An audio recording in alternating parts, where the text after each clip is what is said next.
Haleluya, jumpa lagi dalam kasih Tuhan Yesus Kristus. Kita akan sama-sama mendengarkan firman Allah saat ini. Dan mari sebelum firman Allah kita dengarkan, kita berdoa. Kami bersyukur kepadamu Bapa di surga, buat kasih dan anugerah yang besar yang Engkau buktikan, nyatakan, berikan bagi kami ya Tuhan. Kami ada sebagaimana kami ada semua karena Tuhan. Hari ini kami akan sama-sama mendengarkan firman Tuhan. Biarlah firman yang kami akan dengarkan diurapi, dan firman Tuhan menjadikan kami kuat. Firman Tuhan menghibur kami. Firman Tuhan menjadikan kami senantiasa hidup mengandalkan Tuhan dalam segala hal. Terima kasih banyak Bapa di surga. Terima kasih Tuhan Yesus. Kami akan mendengarkan firman-Mu, mengucap syukur dalam nama Tuhan Yesus Kristus. Haleluya. Amin. Firman Allah pada saat ini berjudul untuk segala sesuatu andalkan Tuhan. Terambil dari Injil Markus pasalnya yang keempat, ayatnya yang ke-37 dan 38. Demikian firman Allah, saya baca dalam nama Tuhan Yesus Kristus. Lalu mengamuklah tofan yang sangat dahsyat dan ombak menyembur masuk ke dalam perahu, sehingga perahu itu mulai penuh dengan air. Pada waktu itu Yesus sedang tidur di buritan di sebuah tilam. Maka murid-muridnya membangunkan dia dan berkata kepadanya, "Guru, Engkau tidak peduli kalau kita binasa?" Saudaraku yang kekasih dalam nama Tuhan Yesus Kristus, kita tahu bersama peristiwa apa yang terjadi dalam pembacaan kita pada saat ini, di mana pada waktu itu Yesus mengajak para murid untuk bertolak ke seberang. Kalau kita melihat pasal 5 dalam Injil Markus ini, Yesus mengajak para murid bertolak ke seberang untuk melakukan perkara-perkara yang besar di sana. Kalau boleh saya katakan bahwa orang percaya seharusnya adalah orang-orang yang terus mengalami mujizat demi mujizat yang dikerjakan oleh Tuhan. Dalam pembacaan kita dari ayat 37 dan 38, di sini bukan sebuah pembiaran, atau bukan berarti Yesus membiarkan keadaan mereka yang terombang-ambing oleh gelombang. Ayat 37 berkata, lalu mengamuklah tofan yang sangat dahsyat dan ombak menyembur masuk ke dalam perahu, sehingga perahu itu mulai penuh dengan air. Pada waktu itu Yesus sedang tidur di buritan di sebuah tilam. Maka murid-muridnya membangunkan dia dan berkata kepadanya, "Guru, Engkau tidak peduli kalau kita binasa?" Waktunya bagi kita untuk merasakan, melihat dan menikmati mujizat demi mujizat yang dikerjakan oleh Tuhan bagi kita di hari-hari ini, saudara. Kalau boleh saya katakan, saudaraku yang kekasih, dari peristiwa ini para murid mulai mempersalahkan Tuhan. Ini sebuah kegagalan. Dari peristiwa pembacaan kita pada saat ini, ada beberapa hal yang membuat orang percaya tidak mengalami mujizat. Dalam Markus pasalnya yang keempat ayat 36 dalam terjemahan lama berkata, setelah disuruhnya orang banyak itu pergi, lalu murid-muridnya membawa Yesus seada-adanya ke dalam perahu, yaitu bersama-sama dengan beberapa buah perahu kecil yang lain pun. Bagian pertama yang membuat anak-anak Tuhan tidak mengalami yang namanya mujizat adalah menempatkan Yesus di bagian belakang. Artinya saudaraku yang kekasih dalam nama Tuhan Yesus Kristus, pada waktu itu latar belakang para murid adalah nelayan. Mereka ahli di danau, dan hukum alam di danau adalah bahwa di danau itu ada gelombang, ada angin sakal, dan ada badai di sana. Mungkin mereka berpikir mereka ahli di danau pada saat itu.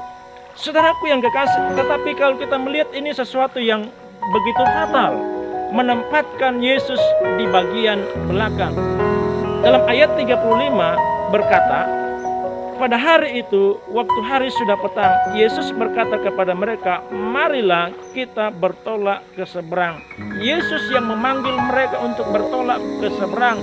Yesuslah yang menjadi pemimpin pada waktu itu untuk mengajak mereka bertolak ke seberang. Tetapi fakta yang terjadi dalam ayat selanjutnya bahwa mereka membawa Yesus dengan seada-adanya saja. Artinya ada sebuah peralihan.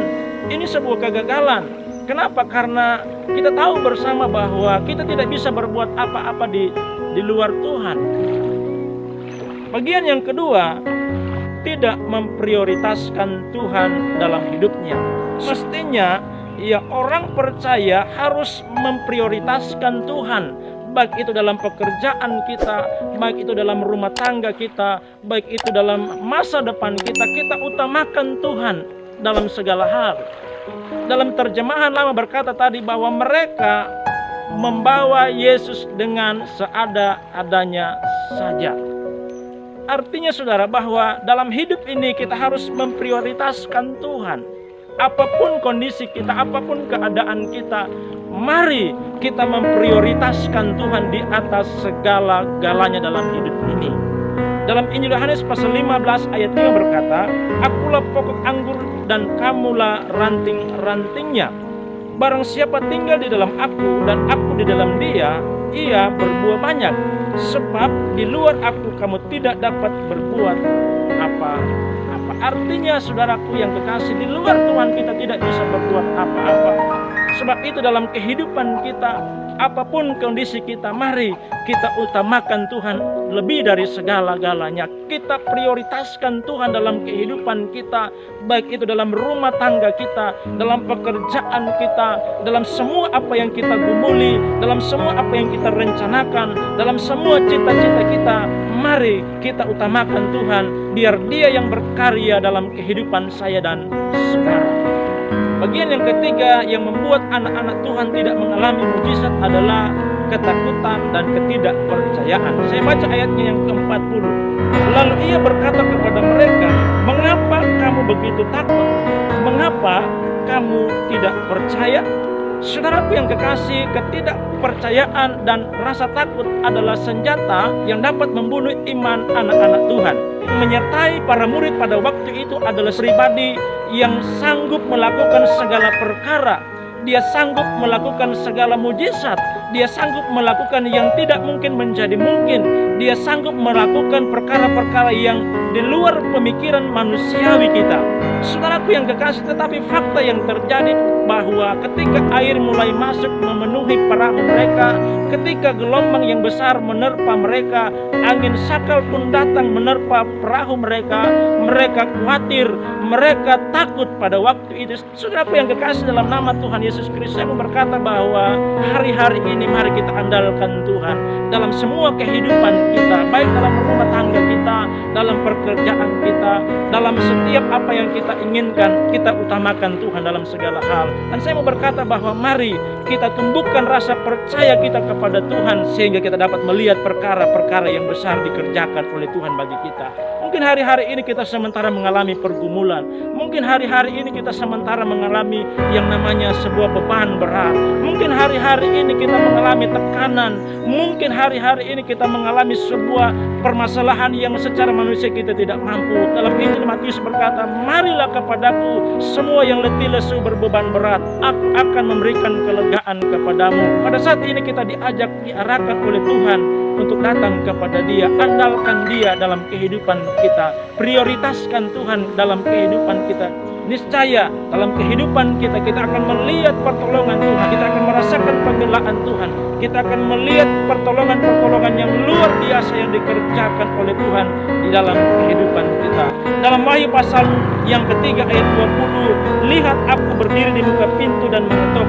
Jikalau ada orang yang mendengarkan suaraku dan membukakan pintu, aku akan masuk mendapatkannya dan aku makan bersama-sama dengan dia." Artinya saudara, Yesus ingin tinggal dekat dengan kita. Yesus ingin hidup dalam kehidupan kita. Yesus ingin ada dalam kehidupan saya dan saudara. Yesus ingin hadir dalam hati saya dan saudara. Yesus ingin hadir dalam pikiran kita, sehingga kehidupan kita adalah kehidupan yang berjalan bersama-sama dengan Tuhan. Dan kalau kita berjalan bersama-sama dengan Tuhan, mujizatnya, pertolongan dan penghiburannya akan terus kita rasakan dan kita akan alami dalam kehidupan kita sekalian. Amin. Puji Tuhan. Tuhan Yesus memberkati kita semua. Tuhan Yesus menolong kita, dan kita percaya segala perkara dapat kita tanggung di dalam Tuhan yang memberikan kita kekuatan yang besar. Amin. God bless you.